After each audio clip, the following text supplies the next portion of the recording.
సోమవారం ప్రపంచ ఆరోగ్య దినోత్సవం సందర్భంగా సూర్యాపేట ఉన్నత యోగా శిక్షణ కేంద్రంలో సాధకులతో యోగా శిక్షణ కేంద్రం యోగా గురువు చాడ పాపిరెడ్డి మాట్లాడారు.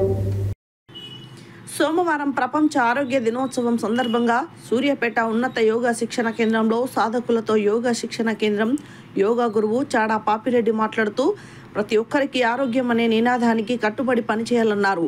అందరూ ఆరోగ్యంగా ఉండాలంటే కొంతవరకైనా ఒక గంట ప్రతిరోజు వ్యాయామం చేయాలన్నారు. లేనిచో ఉబకాయం, బద్ధకం, నీరసం, మధుమేహం, బీపీ, క్యాన్సర్, కీళ్ల నొప్పులు మొదలగు వంటి రోగాలకు గురి కావాల్సి వస్తుందన్నారు.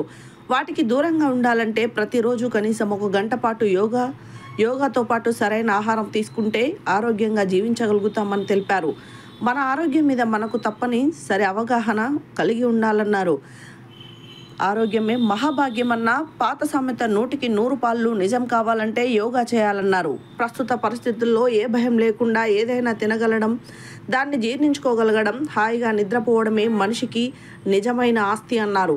ఆరోగ్యాన్ని పరిరక్షించుకున్న వారే అదృష్టవంతులని, మానసిక శారీరక ఆరోగ్యాన్ని కాపాడుకోవడం కోసం యోగా నిత్య సాధన చేయండి, ఆరోగ్యంగా ఉండండి అని తెలిపారు.